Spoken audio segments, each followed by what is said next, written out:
sibiri nabashije kugera negera umuntu wo hafi aho ariko nta vuga izina nibyo ubwo nzana icyo kiganiro arambwira ati mbwa ati yaje irinjira ati irinjirire ngo abakristo iragenda ihagarara ku ruhimbi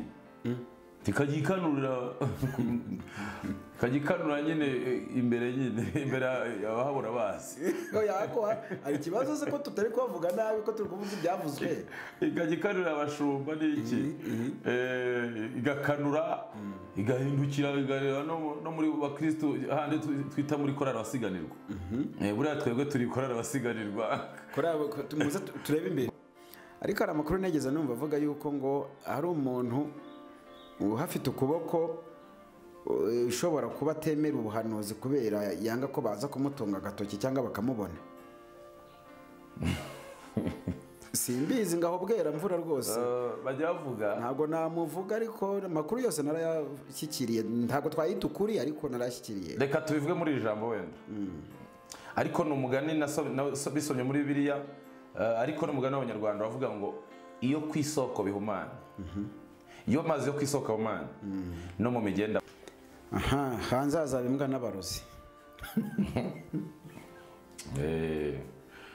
siko birisi kutambajije se niba ariyo ndamukanya ngo usuhuje buriya kenshi ntabwo umuntu w'umugabo yapfa kuvuga ikintu adafite agikuye niryo yereka ugize se ry'uko naba mbibonye kuko nzi ko nawe usenga wasanga rero ugize iyerekwa Fibe amakuru ki amakuru ni meza Yesu ashimwe Yesu ahimbaza amashyo amashongore amashyo amashongore ngore amashyo ngabose ubwo nyine wabibaza abantu bakuru kunduta ariko waretse se ngahita nkubaza cyangwa kubijyanye n'umuco ariko nzi ko basubiza ngo amashongore shalom shalomeka kanumva hose uriyora urumva ntari umuyuda mu mutwe Yesu Kristo akozwe iteka ryose umeze uteze ni gutya nyine meze neza harya duherukana ryari Filibe hashize igihe mwaka ushize mwaka ushize turi mu kwezi kwa gatatu duherukana nko mu itariki nko muri 5 z'ukwa mbere gutyo hafi aho ngaho umeze neza se meze neza uri muri Kristo Yesu uhora umeze neza uri icyaremwe gishya umeze neza n'iminsi imeze nabi wowe urakomeza ukamera neza uba umeze nka cya giti sinkizi cyanditse muri Zaburi ya mbere simpazi kiravuze ngo cyera imbuto zacyo mu gihe cyacyo ibiba byacyo ntibyuma icyo azakora cyose kizabera cyiza icyo giti rero giteye neza iruhande rw'umugezi ntikijya cyuma rero ugusomye neza aravuga ngo umuntu udakurikiza imigambi y'ababi ntahagare mu nzira y'abanyabyaha ntiyicaye n'abakobanyi ahubwo amategeko y'Imana niyo yibwira kandi niyo yishimira ku manywa na nijoro aravuga ngo ngo wahwanye n'igiti cyatewe hafi y'umugezi cyera imbuto zacyo igihe cyacyo aravuga ngo amababi yacyo ntago yuma icyo azakora cyose kizamubera cyiza tuvuge ngo amen numva uri gufashwa sha no waruzi ko ndafashwa nari nzi ko wabaye ingiga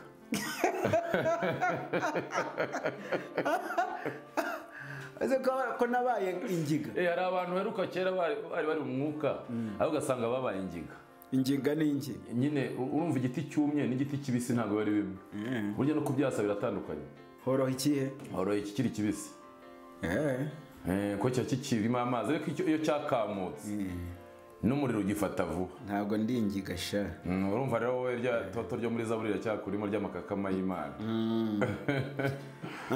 hashize iminsi rero tumaze igihe ntabwo ari kinini ariko sina gitoya uri inshuti ya Kunda Ubwenge TV ku rwego rwose udufasha umurimo ukomeye tugusabira umugisha amen buriya iyo tugukeneye uhita kunyaruka nawe wadukenera ugasanga amarembo ahora akinguye byose ni byiza cyane uvuze ngo sinabaye ingiga mpita mbihuza n'amakuru ari kuvugwa muri iyi minsi ntekereza ko ingiga zaba zarabaye nyinshi ingiga iba ari igiti kitumva ishoka ijambo ry'Imana niyo shoka nkuru cyane. hari ibiti rero bitari kumva, hari ingiga zitari kumva ishoka y'Uwiteka ari ryo jambo rye, aryo jambo ry'Imana.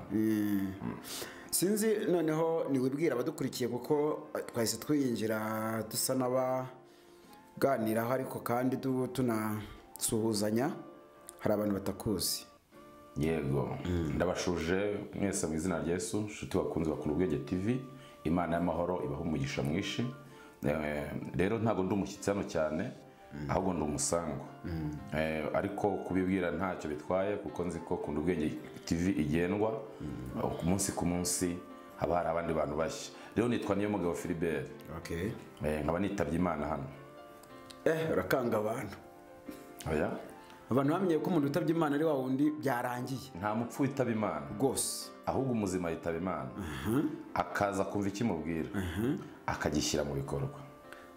Buretse rero leta gukomerezaho kuko content ni nyinshi cyane. Twatangiye dusa n'abavuga ngo hanze haza imbwa n'abarozi. Hari abibajije icyo twaba tugendereye, reka udusengera Imana amagambo magufi maze tutangire tubihuze n'ibyo bintu byo ku muntu utaba Imana kiriho, nta wita Imana yapfuye. Data mu izina rya Yesu n'ikibi cyawe. Mwanya nk'uyu rero tubonye undi mwanya mwiza wo kugira ngo tuvuge ibyawe. Nyemerera umwuka wera agumane natwe kandi udushyigikire kugira ngo bigire umumaro mwinshi, bigire aho bikuvana ryo no tugeza. Icyo utaha imbabazi zituzeho cyane kandi twigishe kubara iminsi yacu kugira ngo tubashe gutunga imitima y'ubwenge kandi tugirire neza kugira duhishurire kukumenya no kurutaho, tubone kugirwa neza nawe mu izina rya Yesu Kristo. Amen. Amen.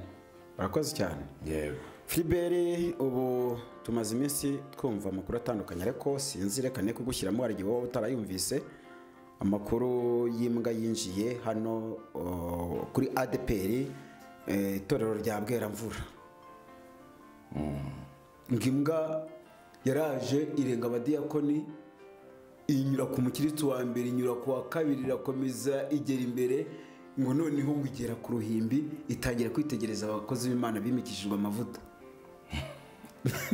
Irakomeza ikagihindukiza amaso ikareba mu baririmbyi. Nuko twabyumvisha abadukurikiye mujye mwihangana, twebwe tuvuga ku bintu byarangiye kugira ngo ataza kugira utugerekera amabuye ngo tuzanye inkuru nshyashya. Ahubwo ibyo bintu warabyumvise. Niyo mpamvu noneho watangiye uvuga ngo hanze haza imbwa n'abarozi. Buriya rero nayobeye impamvu. Naye navuze se ureretswe cyangwa hari icyo mbonyeho wenda nkaba nawe kwihana. Aya ntago nakona himbwa. Oya ushobora no kuyibona kuko sindava mu isi. Ariko mbwisobanura iki mu mwuka? Imbwa isobanura ibintu kenshi bibi. Mu mwuka isobanura ko ari nk'ubusambanyi. Oya bivuga neza ariko nk'umuntu w'umunyamwuka. Ni ubusambanyi. Biba bivuze ko nyine aho hantu ntabwo biba bimeze neza. Bishobora kugaragara ku muntu umwe cyangwa ku bantu benshi. Ariko ubwo ntishobora kugaragara ku muntu ari ikimenyetso cy'uko nta mafaranga afite abantu bakaba bari kumwita imbwa. Oya ntabwo ibyo bibaho. Ntabwo ibyo bibaho. Mu mwuka gusa isobanura ubusambanyi. Mu mwuka gusa isobanura ubusambanyi. Izi nkuru za Bweramvura warazumvise? Izi nkuru za Bweramvura nazumvise cyane ko genda nahegereye. Bivuze rero ko amakuru yangezeho navuba cyane. Zo koko nibyo nyine imbwa yinjiyeyo? Imbwa yinjiyeyo. None se niba amakuru yazi neza yanyuze mu we muryango? Jewe genera urabona umuryango waho we w'urusengero. Yego. Ureba mu muhanda gutya. Yego. Nukuvuga uri mu muhanda wa kaburimbo uzamuka ubureba mu muryango. Teganya n'amarembo neza. Winjira amarembo gahita ureba mu muryango w'urusengero. Yaturutse rero mu muryango w'urusengero, mu muryango munini. Ikintu kintangaza rero. Ikintu kintangaza gikomeye ni uburyo yinjiye ikagenda igaca ku badiyakoni. Hari abadiyakoni babiri baba bahagaze ku muryango. Ahubwo hari ikintu nasesenguye. Natekereje. Kera twinjira abadiyakoni bamwe uhagaze ahandi ahagaze. Niko bikintu binameze. Ntekereza harimo nk'uburangare. Ariko si ubwo burangare bwaba ku badiyakoni bukaba no ku bakristo baba bicaye ku ntebe, uzi ko haba hari n'inzira hagati. None se aba nk'abakristo babonaga iyo mbwa ari mugenzi w'abantu kurgisha kumva ijambo ry'Imana? Oya wenda basanga bo baratekereje ko bitabareba cyo bari mu mwuka cyane nta hari ukuntu wenda kera bajyaga batubwira ngo mwubahe Imana dusenge, ntabwo nabisesengura cyane, bajyaga batubwira ngo mwubahe Imana dusenge, kera jye nzi ko kubaha Imana iyo mugiye gusenga kubaha Imana no gusinzira, ariko kubera bene ngango baje kubyivangamo wasize agatelefone bakagatwara, dusigaye dusenga dukanuye cyane. Rero ntekereza ko ari mu burangare, ariko ntabwo wasobanura kimwe no ko bashobora kwirukana ntigende bitewe na misi ifite, kuko mwana n'ikiremwa cy'Imana wasanga ari misi yari ifite. uri umuntu urahaturaniye cyane bwera mvura niho utuye, niho nduye, no ko batari babizi bamenye ko ariho utuye. Yego, kuba ku makuru wumvishe neza nk'umuntu uhegereye, yaragiye igera imbere ku ruhimbi. Jewe nabimenye haciye iminsi 2, nabashije kugera negera umuntu wo hafi aho, ariko ntavuga izina, ubwo nzana icyo kiganiro, arambwira ati mbwa ati yaje irinjira, ati irinjira irenga abakristo iragenda ihagarara ku ruhimbi, kagikanura nyine imbere abahabura basi. Hari ikibazo se ko tutari kubavuga nabi, ko turi kuvuga ibyavuzwe. Ikagikanura abashumba n'iki, igakanura igahindukira igareba no muri bakristo hande twita muri korali abasiganirwa. Buriya twebwe turi korali abasiganirwa, muze turebe imbere, ariko hakaba ari na korali ziba ziturangaje imbere. Urumva yateraga ijisho rero muri korali no muri za korali nkuru n'iki, nimba yaragiraga iyerekwa, nimba ntawamenya. None se nta kintu abashumba babivuzeho, uburyo cy'iyo mbwa yavuyemo byo nta makuru yabyo wamenye? Kuva icyo gihe ntacyo nuva babivugaho, ahubwo ntekereza byarabaye nk'ibanga, uretse ko icyo nta kibanga bapfa kubona, kereka icy'umwuka wera ahishe. Ubwo wenda umwuka wera nyine batabihishe, ubwo hari impamvu kugira ngo tubimenye. Ariko uri umukristo mukuru maze igihe mu itorero, ubundi ubirebye neza mu mboni y'umukristo, ubona iriya mbwa ishushanya iki mu rusengero no ku ruhimba, iteraniro ryateranye aho abakristo bose bahari? Uhereye kera Abisirayeli bava muri Egiputa, Imana yagiye babwira amagambo atandukanye. Hari aho yababwiye ngo nimara kurya mu gahaga, bari bavuye muri Egiputa ariko bari mu butayu, ndetse batanizeye ko bazagera mu gihugu cy'i Kanani. Imana yari yarababwiye. Rero bo bitewe ko batabikururaga, ariko Imana ukwiriye bitangira ikamenya n'iherezo, yarabarebye irababwira ngo nimara kurya mu gahaga mugeze mu gihugu cy'i Kanani mbaha, mwubatse amazu meza, ntimuzakora ibi n'ibi. Ariko bo mu bwenge bwabo ntibakuraga ko bazagerayo. Barangije igihe kiragira bagerayo, bubaka n'amazu meza. Icyo ni kimwe mu byo Imana yababujije. Yari yababujije kuzikubita imbere y'ibindi byitwa Imana ibyo aribyo byose, gusenga ibigirwamana, ibabuza no gusambana n'ibindi nkabyo. Ariko bari mu nzira nabwo hari n'ibindi yababwira ngo hari indwara zitazafata Abisirayeli z'Abanyegiputa. Ni ukuvuga muri ayo magambo hari n'ijambo yababwiyemo, iravuga ngo mu Bisirayeli ngo nta n'umwe imbwa izamokera. Igitabo cyo mu Kuva, mu bitabo 5 bya Mose, ni igitabo cya 2 ubwo. Yego, ni igitabo cya 2 cyo mu Kuva ibice 11 umurongo wa 7 kivuga ngo ariko mu Bisirayeli nta n'umwe imbwa izamokera mu bantu cyangwa mu matungo, kugira ngo mumenye uko Uwiteka yatandukanyije Abanyegiputa n'Abisirayeli. Gahibaza, urumva harimo ikintu gikomeye. Nimba nta n'umwe imbwa izamokera, kandi Abisirayeli b'icyo gihe twebwe turi Abanyarwanda, imbwa ikaba yaje guterana. Abisirayeli b'icyo gihe bari ubwoko bw'Imana nyine. Rero natwe iyo dukijijwe neza turi mu ruhande rw'Imana, tuba dushushanywa, tuba abakristo nyirizina, kuko aravuze ngo bamwemeye bakizera izina rye, yabaha ubushobozi bwo kuba abana b'Imana. Ariko n'irindi jambo nasomye mu Baheburayo rivuga ngo umuntu nareka gukiranuka, ngo umutima w'Imana ntazamwishimira. Birashoboka ko dushobora njya nkunda kubwira abantu ngo ushobora kwicara mu rusengero nkanjye Philibert, ukabona nambaye costume nziza, nambaye neza, nicaye mu rusengero, ikaba ari pochette iri mu rusengero gusa. Umutima wanjye utari mu rusengero, nyine giye ndeba, ariko ntakiri mu rusengero. Rero hari igihe ushobora kubona abantu benshi mu rusengero ariko imitima yabo idahari. Niko Yesaya yavuze, aravuga ngo banshimisha umunwa gusa. ngo ariko ku mitima yabo ntabwo mbaho.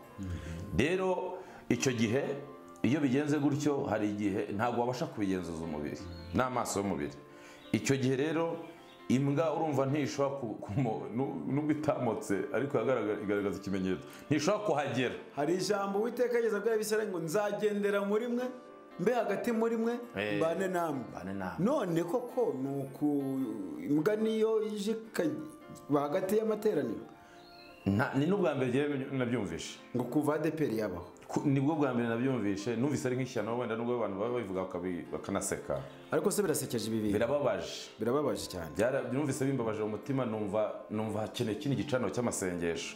Ariko biragaragaza kimenyetso cy'iko ari uriya rusengero, ko ari iriya torero. Biba bigaragaza nyine ko biba bigaragaza ko nyine abantu bamaze kwivanga n'andi mahanga, ariko nge mu buryo bw'umwuka simbizi. Bajye batubabarira tuvuga ibyo twumva nubwo tutabivuga byose kuko ni mu rugo. Ariko hari amakuru negeze numva avuga yuko ngo hari umuntu uhafite ukuboko ushobora kuba atemera ubuhanuzi kubera yanga ko baza kumutunga agatoki cyangwa bakamubona. Simbizi ngaho bwera mvura rwose bajya bavuga, ntabwo namuvuga, ariko amakuru yose narayashyikiriye. Ntabwo twayita ukuri ariko narayashyikiriye. Reka tubivuge muri iri jambo wenda. Ariko ni umugani bisomye muri Bibiliya, ariko ni umugani w'Abanyarwanda bavuga ngo iyo ku isoko bihumanye, iyo amazi yo ku isoko ahumanye, no mu migenda abahumanye. Imbwa zikaza n'imisumbi. Ni akagana ariko ntabwo sinzi gukunda umugani. Umugani ntujya mu buke. Ni umugani. Rambasoesha. Ntujya mu buke cyangwa mu bwinshi. Ni umugani. Iyo ku isoko amazi ahumanye. Ni ukuvuga ngo kuko iyo uko amazi agenda ashoka agenda agaba amashami aca mu migenda, n'ayandi aca mu migenda yose agenda ahumana. Yego. Imbwa zikaza. Ariko Imana itubabarire pe, so guseka twishimye ariko kubumva ngo imbwa yaje iteranira n'abakristo b'abanyamwuka, icyo gihe nta mwuka uba ugihari. Icyo gihe nta mwuka uba ugihari. Ubu nk'abo iyo ubirebye bakugize umuyobozi w'itorero rya ADPR Bweramvura, imbwa ikakwinjirana uhora wigisha abantu ngo buzure umwuka wera, yewe ndetse ukanarwana intambara y'uko urusengero rwawe ruriho abakozi b'Imana b'abanyamasengesho b'abanyamwuka banerekwa bakanahanura. Imbwa ikabinjirana nta makuru mwari mufite, ikarinda igera ku ruhimba hera. Ubaye umuyobozi w'iryo torero wabigenza ute? Icyo gihe nasubira gusenga kuko nawe ntagifite amaso areba, cyangwa wasaba nyakubahwa Isaiah representa ngo nkuraho ntacyo maze. Oya, gukuyeho zubwo ibirayi byaboneka gute? Ntabwo kwivanga guteze. Nose ubwo ajya gusenga, ujye gusengera iki? Najya gusenga nkasaba Imana ikongera ikampa amakuru y'aho hantu ndi. Burase koko azagomeza gume ku pasitoro imbwa zimwinjirana mu rusengero ku manywa? Ibyo bizwi nawe n'uwamushyizeho. Ni Imana ni Isaiah? Ntabwo mbizi. Wari uhari? Okay. Utazantega imitego ndabazi. Aya nta mitego ariko umwe muri bo yamushyizeho. Ubwo nimba ari Imana, okay, niba atari yo ndabifite uko bizagenda. Ntawamenya. Reka tubirebere hamwe. Imana dutabare cyane kuko ni ikintu cyumvikana nabi ku itorero ry'umwuka. Niba ari cyo koko ahari nabyemezwa n'uwaguhaye amakuru waturaniye. Oya, niko buriya Bibiliya iravuga ngo icyemejwe n'abantu babiri kiba ari cyo. Oya. Rero niho Yesu yavuze ngo ndihamya na Data arampamya, yabwiraga Abayuda. Sibyo babyemera, abantu ntibashobora kugira inama yo kwemeza ikintu kitanabayeho. None se bakabigiramo izihe nyungu? Hari ababa bazifite kandi bamwe ari n'abaho. Ibyenda ziriya zo zabwira mvura z'imbwa no mu rusengero reka tubireke. Ariko hari abantu bahagurutswa no kwemeza ibintu bitarabayeho kuko barenze umwe, abantu bakemera majority kuruta minority. Kera iwacu mu cyaro bajyaga bubaka urugo rw'imiyenzi, nyine bakagenda begeranya utuyenzi bagashyiraho n'icyo bita imbariro, bagakorotera kabisa kugira ngo inka zitazabona aho zimenera. Icyo gihe rero n'ipusi ntajyaga ibona aho inyura. Ariko nka papa yajyaga yanga umuntu ujya gukura urubariro ku rugo ngo arucane, nubwo imvura yaba yaguye babuze inkwi, nta muntu ari gukura urubariro. rero ubwo yabaga abereye maso urugo rwe. Ubwo rero iyo urugo rwatangiye kugira kwinjiranwa n'imbwa, gusenyuka, imiyenzi yatangiye gucomokamo, n'ipusi zirinjira kuko umwanya uba uhari, ntabwo baba bakinjira mu marembo, n'abajura barinjira, usanga rero mu rugo hagendamo ibintu bitagakwiye kugendamo, kuko imbwa iryama mu muriro wabaye ivu. Wabaye ivu utacyaka. Iyo wabaye ivu niho yinjira, ubundi iyo ukiri umuriro haryama inka. Ako se koko buriya ubu abantu bapingaga n'ibyo abarokore bavugaga buriya ntibababonyera. Hari abantu bapingaga ibyo abarokore bavuga. Abantu babipinga ntago genda mu ruhande rwabo, kubera ko Bibiliya yavuze ngo urufatiro rw'Imana ruracyahagaze, kandi rwanditsweho ngo Uwiteka azi abe. Uvuga ngo harimo n'abatarabe. Harimo n'abatarabe. Yaranabivuze ariko Yesu. Twabibwirwa n'iki? Twabibwirwa nande? Yesu yarivugiye ngo azahamagara abantu. Azahamagara intama zikiri iburyo n'ihene zikiri ibumoso. Ngo abwire intama ngo nimugende mu munezero wa so. Ariko ihene nayo ishobora kuba atari nziza. Nawe urumva ziri nziza nyine, ikintu batanga urugero rubi. Kandi ariyo baryamo musikati. Oya, mu buryo bw'umubiri iraryoha, ariko mu buryo bw'umwuka ntabwo ari sawa. Ihene ngirona cyane, iranahebeba, ibintu byinshi, iranuka. Ntabwo mbizi, ubwo waba ugiye usabye abayirya, ariko iraryoha, agenda ndayirya mu buryo busanzwe. Ariko nimba Yesu yataze ikimese akavuga ngo ntawe uraza kukurondora asanga abona ufashe ihene, uhetse ihene. Oya. Kandi uyikunda. Ihene se kuyirya ko Yesu yavuze ngo ibyinjira mu mubiri birasohoka bigira ngo ikibi n'icyo umuntu agira asohora. Ihene ni ihene, urayirya igacaho igomba guca ikagenda, ntabwo ikindimo. Kereka ibaye indi mu kirasorasa niho yaba ari mbi, ko haba harimo ubuhehesi bwinshi. Iraheheta se burya? Niko njye numva. Uzareba agasekurume kakiri akana kuruka kigiro kataziritse, gacecekeho gakize ku kiziriko, katakibona uko kegera inyagazi.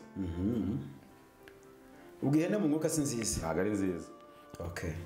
Imbwa yo ni ikizira kirenze ibindi. Uzasoma no muri Daniel uzasanga Daniel yereka iby'intuzi nimba ari imfizi y'amahembe, irazirasira ibanga.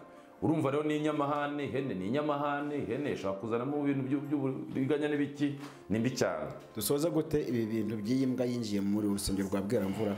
Nta kiri twasoresha, twavuga ngo bihangane, ariko dusubire ku rufatiro, dusenge Imana iduha amakuru, ducane umuriro tuwote, n'abandi bajye baza kota uwo twacanye. Ariko nta twase. Imbwa zitaje kuryama mu ivu. Zitaje kuryama mu ivu. Iyo ziryamye mu ivu rero, icya mbere amarembo abarangaye, ntago aba agikinze ngo akingurwe mu gihe cyayo. Icya kabiri, nta muriro w'igishyitsi uba ugihari, ahahoze umuriro haba harabaye ivu. Rero icyo twakora no gusenga, kuko ntitubyishimiye, tugasaba Imana ikatugarura umwuka wera, biba bigaragara ko umwuka yigendeye. Kandi iyo dukomeje gukora ibyaha, Bibiliya avuga ngo umwuka atari, abantu bigira ibyigenge. Hari igihe twigira ibyigenge ariko tugakomeza twambara amakote n'amakaruvate, hari igihe twigira ibyigenge tugakomeza twambara amabaze meza, hari igihe twigira ibyigenge tugakomeza tukantona indirimbo tukaririmba abantu bakumva ko turirimba, ariko twarabaye ibyigenge. Imana rero dutabare, kandi yongere itabare ubwoko bwayo. Twe kwigira ibyigenge, twirinde kwigira ibyigenge, tujye twumvira umwuka. Imana iguhe umugisha. Urakoze cyane, reka nawe tugushimire, kandi abadukurikiye mwese muhabwe umugisha n'Imana. Twibazaga nk'uko nawe wibaza, Bibiliya ivuga byinshi ku mbwa, twabasomeye hamwe mu magambo cyangwa mu mirongo igaragaza ijambo ry'Imana. Uriyo Uwiteka abwiye ngo nta mbwa izamukira Abisirayeli n'amatungo yabo, ahandi ngo hanzaza imbwa n'abarozi. Donc hari naho nigeze nsoma, reka mparebe tuhasoreshe igitabo cyo mu Kuva ibice 22 umurongo wa 30. Kandi muzambere abera, nicyo gituma mudakwiriye kurya ikirira cyo ku gasozi. Ngikifishije. Yego. Mujya mukijugunyira imbwa. Imbwa niyo igomba kurya ibyipfishije, ibintu bidafite umumaro. Byumvikana ko no kuba yateranye n'abantu irya bidafite umumaro, nabyo ubwacyo ni ikibazo. Kandi akenshi burya njya nkunda kubwira abantu ngo inyoni zisa zitora hamwe. noneho urabihuhuye. gute? nose ubushatse kuba ko hari abantu bari hariya basa n'iriya mbwa. Nivugiye inyoni zisa ko zitora hamwe. Ikindi mvuze. Reka dusozereze hano, noneho reka ngusabe usengere itorero. Uri Imana y'ukuri kandi warivugiye ngo urufatiro rwawe ruracyahagaze, kandi rwanditsweho ngo Uwiteka azi abe. Tuzi neza ko ufite umugambi mwiza ku itorero, ufite umugambi mwiza kuri twe, ufite icyo wakora. Waravuze ngo ubuze intege azigusabe, kandi uravuga ngo ubuze ubwenge abugusabe. Niyo mpamvu dusenze mu izina rya Yesu Kristo kugira ngo udushyigikire, wongere uducanire umuriro, wongere uduhe amavuta, wongere uduhe amaso areba, wongere utange iyerekwa rizima, wongere ugire ibintu ukumira mu izina rya Yesu. Imbabazi zawe zigaragare kandi ziboneke. Uwiteka wongere ugendere itorero ryawe, kandi mwami wongere utugirire uduhe gukorera tutabivanga n'ibyaha, kugira tuzabasha kugera aho dushaka mu izina rya Yesu. Turinginze rero kugira ngo uduhe amavuta kandi tugarukeho, utubabarire ibyaha kandi urengere itorero ryawe mu izina rya Yesu Kristo dusenze twizeyemo. Amen.